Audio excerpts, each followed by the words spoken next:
Olá, sou seu irmão Francisco Sena, mais uma vez, que alegria poder estar aqui e partilhar mais um pouco da reflexão dessa palavra que vai ser de grande edificação aí no seu coração, tá bom? Mas como sempre, peço que você se inscreva no canal.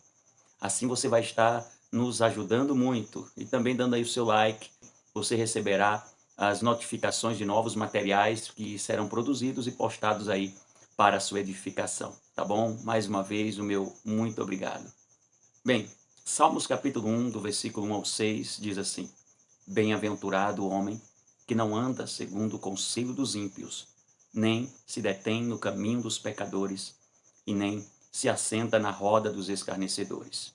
Antes, tem o seu prazer na lei do Senhor, e na sua lei medita de dia e de noite. Pois será como a árvore plantada junto a ribeiro de águas, a qual dá o seu fruto na estação própria, e cuja folha não cai, e tudo o que fizer prosperará. Não são assim os ímpios, mas são semelhantes à moinha que o vento espalha, pelo que os ímpios não subsistirão no juízo, e nem os pecadores na congregação dos justos. Porque o Senhor conhece o caminho dos justos, mas o caminho dos ímpios conduz à ruína. Bem, o que dizer de tudo isso? Esse salmo, ele nos fala no versículo 3 que tudo o que fizer prosperará. Tudo o que fizer prosperará. E prosperar em tudo que se faz é o sonho de todo homem, mais do que prosperar. A promessa indica que isso vai acontecer de acordo com a vontade do Senhor, pois a bênção do Senhor é quem enriquece e ele não acrescenta dores. É o que está escrito em Provérbios, no capítulo 10 e no versículo 22. No entanto, muitos até prosperam, mas não em tudo.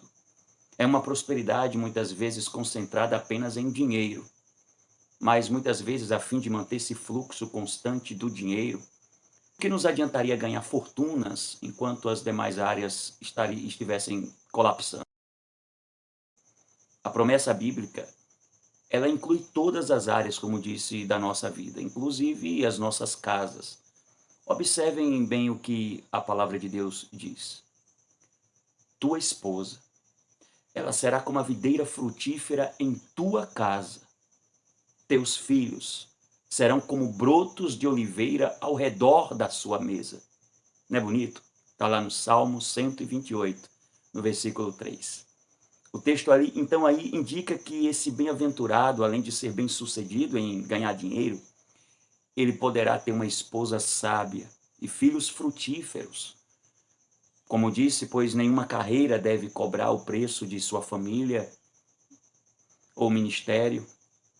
A promessa é para que o bem-aventurado esteja em constante desenvolvimento e em todas as esferas de sua vida.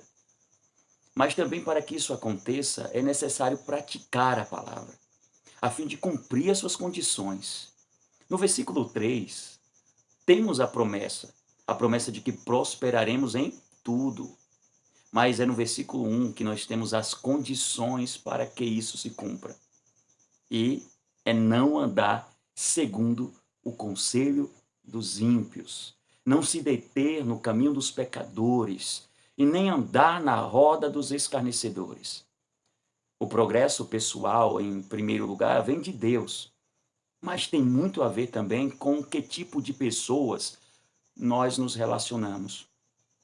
Quando Deus ele quer nos prosperar, ele gera vínculos abençoadores. Estar ligado com as pessoas certas, portanto, nos levará ao crescimento. As pessoas erradas, à ruína. São pessoas as fontes de conselhos, na forma de palavras e também de exemplos. Pois, direta ou indiretamente, todo ser humano tem os seus comportamentos influenciados pelo grupo com quem se associam. E isto acontece porque nós somos seres sociais. A má influência vem hoje e não é somente por associações diretas com pessoas erradas, como também vem através da TV, das redes sociais. O conselho dos ímpios é abundante e nos vem de todos os lados. Para sermos bem-aventurados, então, é importante que não permitamos que o conselho dos ímpios entre ou através de pessoas, ou seja, até mesmo por meio de ferramentas tecnológicas, as redes sociais, no objetivo de influenciar os nossos casamentos, a criação dos filhos, enfim, como nós lidamos com qualquer coisa. Hoje em dia, também nós temos grupos políticos ideológicos que estão trabalhando muito no objetivo de promoverem, assim, verdadeiras comportamentais, como padrões a serem admitidos por nós. Mas, como disse, os que querem ser bem-aventurados, eles não seguirão o conselho dos ímpios. Só a palavra de Deus será a base do bem-aventurado. O primeiro critério para essa bem-aventurança, então, é quanto ao conselho. Percebeu? Tenha cuidado com a fonte deles, de onde eles procedem. Só a palavra de Deus é fonte segura e eterna. Mas a parte B também, desse versículo comentado, fala do se deter. Repare, se deter, parar no caminho dos pecadores. Pois quem já se deteve, já considerou o mau conselho como uma possibilidade. Um caminho antes reprovado, agora se torna uma possibilidade. É dessa maneira que o texto nos mostra que a própria pessoa que se detém, que para, ela é culpada por permitir critérios duvidosos na vida dela, conselhos duvidosos na vida dela. Por isso, se esse for o seu caso, declare ao Senhor: perdoa-me, Pai, por ter me detido no caminho dos pecadores. Se for o caso, pare agora de assistir ou andar com pessoas que não têm no Senhor o seu fundamento. Nunca mais flerte ou admire esses caminhos. Em alguns casos, pode até parecer que são bons caminhos, mas o seu fim, na verdade, são de morte. Como disse, para que nós sejamos bem-aventurados, nunca se permita o se deter, parar no caminho dos pecadores. Frequente ambientes e ouça pessoas que amam a palavra de Deus e fazem dela a sua base de fé e de prática. O texto também diz assim: nem se assenta na roda dos escarnecedores. Parte C do texto. Essa última expressão, ela indica que o que pode acontecer como consequência das más influências. No início, essas más influências, elas procuram trazer um conselho. E quando esse conselho, então, é admitido por nós, acaba por influenciar os nossos caminhos e começam a evoluindo para o condicionamento total do nosso comportamento. A pessoa enredada agora tem na roda dos escarnecedores a sua galera, a sua turma. Desse jeito, a pessoa se vê rendida, com a mente condicionada pela linguagem do grupo. Ele e os escarnecedores agora são um. Quantos são os casamentos destruídos, os filhos drogados, empresários falidos, por causa dessa roda, que nesse estágio compartilha a própria sinergia maligna com quem se permite, se submete a esse processo, a esse grupo, a essa roda. Por isso é tão importante a comunhão com os verdadeiros irmãos. E ela é a verdadeira base para que sejamos bem-aventurados. Então, que tal você se assentar nessa roda? Na roda dos bem-aventurados, dos santos. No versículo 2 dos Salmos, vemos mais um critério para essa bem-aventurança. E diz assim: antes tem o seu prazer na lei do Senhor e na sua lei medita de dia e de noite. O ímpio, ele vive sem lei, mas o bem-aventurado considera os princípios de Deus. Deus nos chama na condição em que nós estamos, mas ele não permite que continuemos da mesma forma que éramos antes.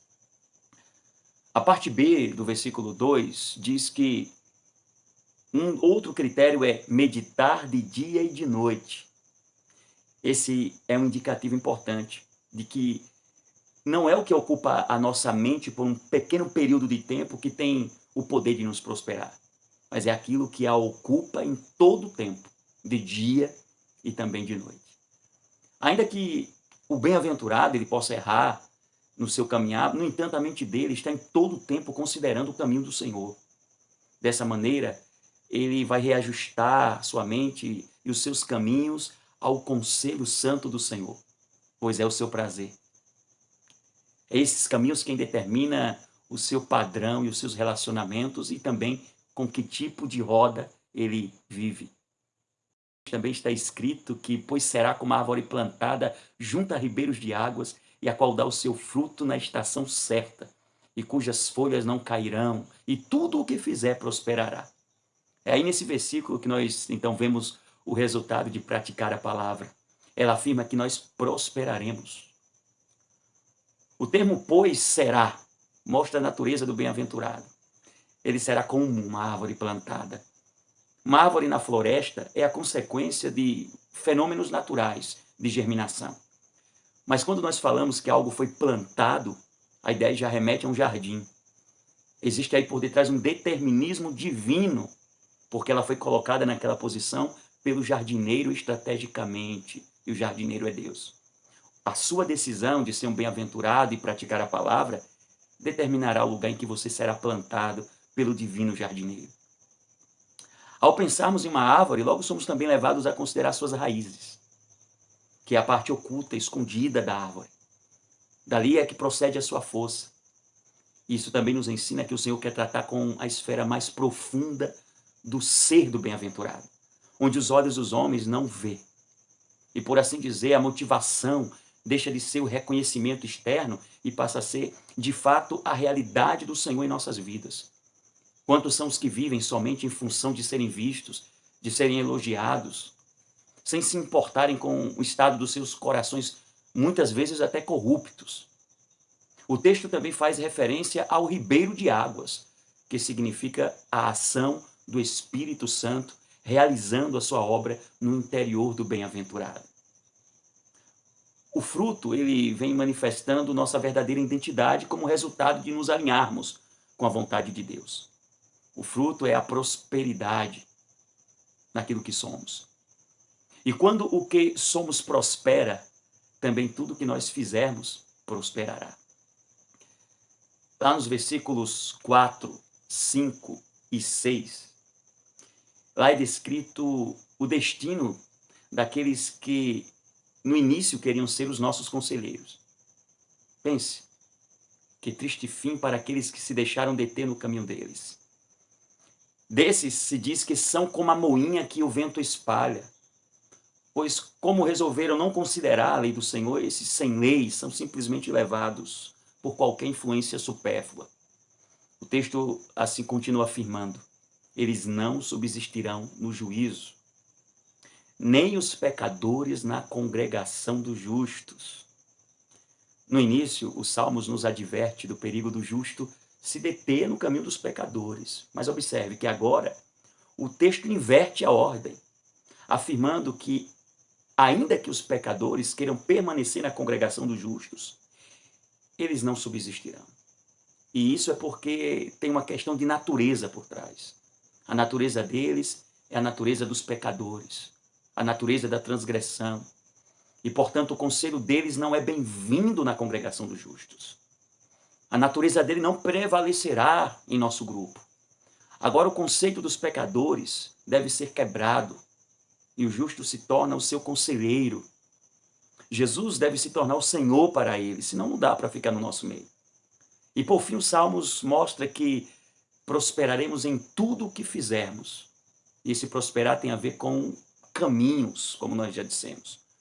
Continua dizendo assim: porque o Senhor conhece o caminho dos justos, porém o caminho dos ímpios perecerá. Se o caminho do ímpio perecerá, então qual vai ser o destino daqueles que o seguiram? Que fizeram deles os seus conselheiros? Quando o texto diz que o Senhor conhece o caminho dos justos, isso é uma referência profética, percebam, a Jesus. Pois em João 4, no versículo 6, ele diz: eu sou o caminho, a verdade e a vida. Jesus disse que é o caminho dos justos. O contrário também é verdade para o ímpio. O caminho dele é mais do que uma escolha, uma atitude. São também demônios que os prendem no mal. Por isso, a chamada de Deus nesses salmos é para que nós sejamos bem-aventurados e para que nós prosperemos em tudo. Oremos agora gerando esse compromisso de andar no conselho dos justos. e se determos no caminho dos servos e nos assentarmos na roda dos santos. Feche os seus olhos. Senhor nosso Deus, nós te agradecemos e louvamos ao Senhor por tudo o que o Senhor tem nos ensinado nesta palavra. Neste momento, sim, Senhor, nós somos daqueles que queremos prosperar em tudo, mas nós ouvimos o que a tua palavra diz, que esse prosperar tem a ver com os sermos bem-aventurados, e os sermos bem-aventurados tem a ver com que tipo de conselho nós recebemos, com que caminhos nós traçamos para a nossa vida e com que roda nós nos relacionamos.